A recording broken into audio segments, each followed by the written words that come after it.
Hey students, now we will move to solution for the question number 37. ಮಕ್ಕಳೇ question ಭಾಳ careful ಆಗಿ ಓದಿ.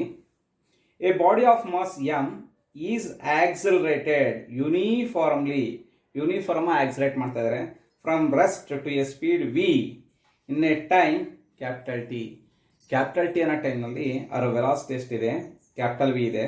Uniformly from rest ಅಂದರೆ initial velocity 0 ಇದೆ. The instantaneous power delivered to the body as a function of time is given by instantaneous power as a function of ಟೈಮ್ನಲ್ಲಿ ಯಾವ ರೀತಿ ಇರುತ್ತೆ ಅಂತ ಕೇಳಿದ್ದಾರೆ. ತುಂಬ ಇಂಪಾರ್ಟೆಂಟ್ ಕ್ವಶನ್ನು, ಯಾಕಂದರೆ ಇದು ನಿಮಗೆ ಬೋರ್ಡ್ ಎಕ್ಸಾಮ್ನಲ್ಲಿ ಕೇಳೋ ಚಾನ್ಸ್ ಇದೆ. ನಿಮ್ಮ NCERT ಪ್ರಾಬ್ಲಮ್ನಲ್ಲೂ ಇದಿದೆ ಮಕ್ಕಳೇ. Okay, first let us consider one body of mass m which is initially at rest. Okay, u is equal to 0. Which is uniformly accelerated. Okay, uniform acceleration ಇದೆ. Okay, after a time capital T, its velocity is v. ಹೌದಾ ಮಕ್ಕಳೇ, ಅದರ velocity v ಇದೆ. Then okay, what is the power delivered as a function of time ಅಂತ ಕೇಳಿದ್ದಾರೆ. Okay ಮಕ್ಕಳ, first ನಮಗೆ power ಅಂತ ತಕ್ಷಣ ಗೊತ್ತಿರಬೇಕು. Power is equal to F into V. ಹೌದಾ? It is the force instantaneous velocity. It is the instantaneous velocity. Instantaneous power is equal to the dot product of the force and instantaneous velocity. ಅದು ಗೊತ್ತಿರಬೇಕು ನಿಮಗೆ. ಅರ್ಥ ಆಗ್ತಿದೆಯಾ? Yes, what is the instantaneous velocity ಅಂತ ನಾವು ನೋಡಬೇಕು. ಹೌದಾ ಮಕ್ಕಳೇ? ಎಸ್, ಅದಕ್ಕೋಸ್ಕರನೇ ಆ ಕಡೆ ಕೇಸ್ನಲ್ಲಿ ನಾವು ಹೋಗೋಣ. ನಮ್ಗೆ ಆಲ್ರೆಡಿ ಗೊತ್ತು, a body is starting from rest, u is equal to 0. ಹೌದಾ? ಅದು ನಮಗೆ very important. What is the final velocity of the body ಅಂತ ನೋಡಿದ್ರೆ, we know that final velocity of the body v is equal to u plus a t. Time interval t ಅಂತ ನೋಡಿ, capital T ಅಂತ ನೋಡಿದ್ದೀನಿ. ಅದಕ್ಕೆ ಮಕ್ಕಳೇ ಇದು ನಿಮ್ಗೆ ಗೊತ್ತಿರಬೇಕು. Time interval capital T. ಹೌದಾ? Yes, this is the final velocity v.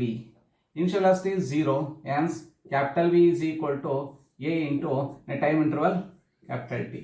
This is the velocity at this point. Okay, yes, therefore p is equal to, ಅರ್ಥ ಆಗ್ತಿದೆಯಾ ಮಕ್ಕಳೇ? ನೋಡಿ, ನಿಮಗೆ ಇದು at a time T, capital T ನಲ್ಲಿ velocity v ಇದೆ ಅಂತ ನಾವು ತಗೊಂಡಿದ್ದೀವಿ. ಹೌದಾ? ನಿಮ್ಗೆ ಅದು ಗೊತ್ತಿರಬೇಕು. Students, what is this V ಅಂತ ನೀವು ನೋಡಿದ್ರೆ, ಓಕೆ, ದಿಸ್ ಈಸ್ ನದಿ ಬಡೆ V is equal to A into T. ಹೌದಾ ಮಕ್ಕಳೇ? Okay students, what is the instantaneous velocity if the body is moving with a initial velocity u is equal to 0?